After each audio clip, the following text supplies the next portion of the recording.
안녕하십니까? 사회를 맡은 김은지입니다. 지금부터 대한민국 결혼출산장려축제위원회에서 시상하는 출산장려공로대상 시상식을 시작하겠습니다. 먼저 국기에 대한 경례가 있겠습니다. 모두 일어서서 정면에 있는 국기를 향해 주시기 바랍니다. 국기에 대하여 경례.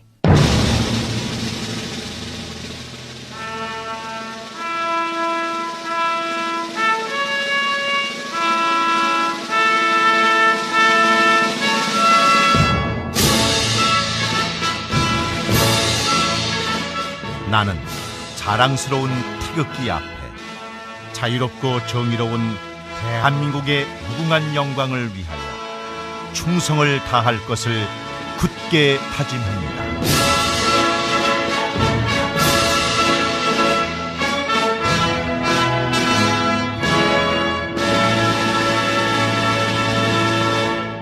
바로 애국가는 생략하겠습니다.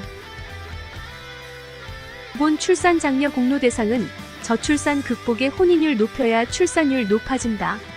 실천 행동 요강으로 합계 출산율 1.8 국민운동의 결혼 출산 장려운동 시민단체에서 공동 주관하여 출산 장려에 관심을 가지고 노력한 단체와 개인을 추천받아 본 위원회와 시민위원들이 심사하고 10개의 언론사 기자단에서 평가한 결과에 따라 저출산 극복 운동에 기여한 공로가 크고 모범 사례로 인정된 분께 출산장려 공로대상을 드리는 것입니다. 오늘 특별 대상을 수상하시는 분은 주식회사 스타워스홀딩스 박만일 회장님이십니다. 시상에는 정송 대표님이 수고하시겠습니다.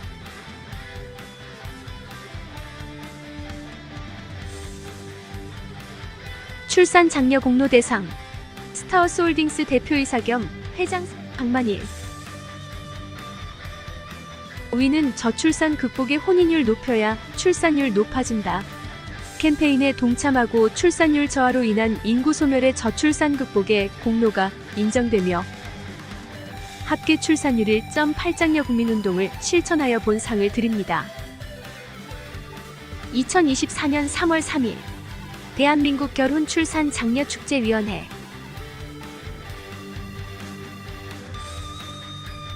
축하합니다. 큰 박수를 보내주십시오. 수상하신 박만일 회장님께서는 장소를 옮겨서 출산장려 공로대상 수상의 소감 인터뷰와 저출산 극복의 강의를 해주시겠습니다. 감사합니다.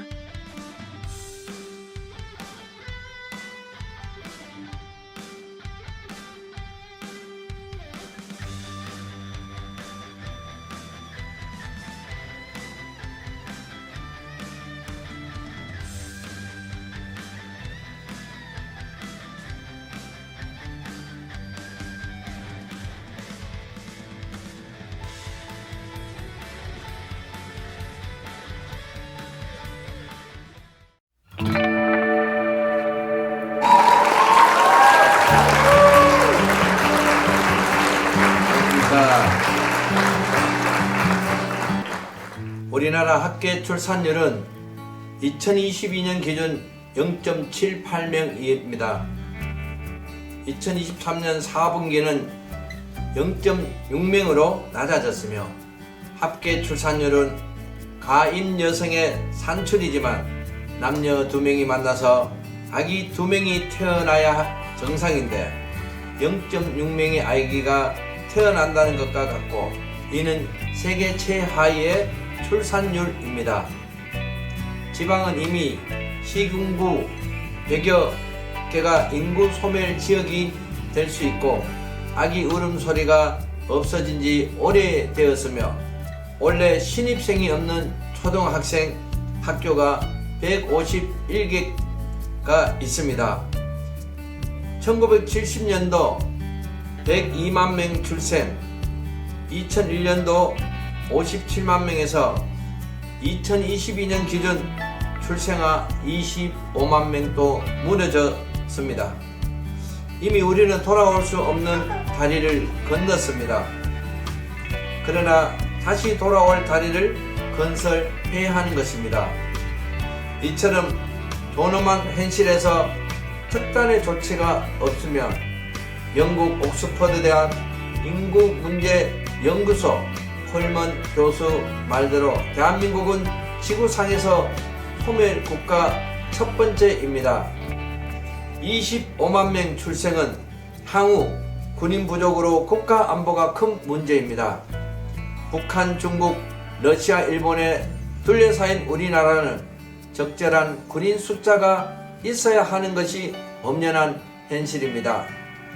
자랑스런 60만 대군에서 현재 55만이고 입영자 부족으로 일부 부대가 없어지고 있습니다. 제 아무리 무기의 현대화를 할지라도 사용할 군인이 없으면 무기는 무용지물 세부치에 불과합니다. 근로자는 외국인으로 수입이 가능하지만 군인은 외국인 수입이 불가능합니다. 따라서 25만 출생은 남아가 약 13만 명으로 현재 18개월 복무 근무 기간을 기준으로 단순 계산하여 장애인 환자를 포함한다 해도 약 30만 명이 군인이 부족하여 국가 전망이 이토록 될 것입니다.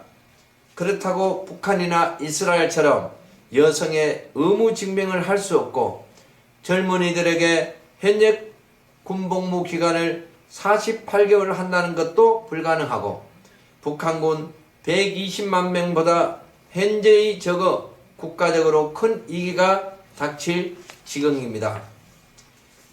전쟁의 폐허는 복구가 가능하지만 저출산 인구 소멸은 복구가 불가능하기 때문에 이는 어느 학자의 말처럼 저출산은 북한의 핵보다 더 위험하다라고 했고 돈 많은 재벌도 많이 배운 학자도 고위 공직자도 저출산으로 위기에 처한 국가에서는 허무한 허상과 부질없는 것이 될 것입니다.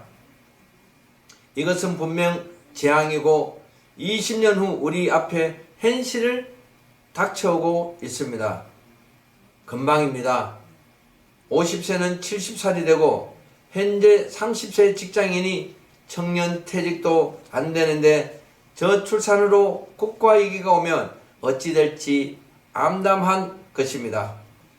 15년 동안 380조 원을 쏟아부어도 출산율은 계속 하락되어 작년 하반기에도 합계 출산율이 0.6명까지 되었고 세계에서 가장 낮은 출산율이 되었습니다. 출산 장려금을 많이 주는 지자체가 출산율을 높지 않다는 것으로도 이미 정책 실패는 증명되었고 출산 장려금 받으려고 아기 출산한 부모는 없을 겁니다. 이런 소극적 방법으로 출산율을 높이는 데는 아무런 효과가 없다는 것도 알게 되었습니다. 환자를 정확히 진단해야 치료가 가능하듯 저출산 원인을 정확히 진단해야 방법이 나옵니다. 결혼해야 출산하고 혼인 없이 출산 없습니다. 다시 말해 저출산 극복은 혼인율을 높여야 출산율이 높아집니다. 다른 뾰족한 방법이 없습니다. 저출산 극복의 대안은 여기에 있습니다. 우리나라 결혼 정년기 미혼자는 약 716만 명입니다. 여기서 50.8%가 미혼자입니다. 정확히 말하면 약 360만 명이 결혼을 안 하거나 못하고 있습니다. 이들이 1년에 10%씩만 더 결혼한다면 연간 36만 명이고 10년 후에는 오히려 인구 증가를 걱정하는 세상을 만들게 되며 저출산은 완전히 해결될 것입니다. 혼인 건수는 과거에는 평균 약 45만 쌍이 결혼했으나 2022년 기준으로 19만 쌍이 결혼을 했습니다. 출산율 문제 원인과 저출산 극복의 해결 방법을 여기서 찾아내야 해결해야 될 것입니다. 젊은이들에게 결혼은 행복이고 출산은 축복이라는 세상을 만들어주면 됩니다. 다시 강조한다면 혼인을 높여야 출산율이 높아집니다. 비유하면 농부가 716만 포기를 목판에 그냥 놔두고 모종 생각은 없는데 정부는 배를 수확하면 비닐하우스 지어준다느니 농산물 축하자금을 준다는 식으로 우리는 저출산 문제를 그렇게 접근했습니다. 결혼 못하는 이유 1위가 결혼자금 부족이 33.7%가 되었습니다. 결혼 정년들이 결혼하고 싶어도 67.9%가 결혼 비용 문제로 결혼을 미루거나 안 하고 있는 젊은이들의 깊은 사연이 있었습니다. 결혼 정년기 청년들 29.2%는 부모님이 주택을 마련을 해준다 해도 결혼을 안 하는 것으로 나타났습니다. 이는 젊은이들의 의식의 문제이고 쉽게 저출산 문제를 풀 수 있는데 정부는 엉뚱하게 수백조를 썼습니다. 젊은이들의 결혼을 하고 싶어도 대안이나 방법이 없다고 대답한 경우가 47.8%가 나왔습니다.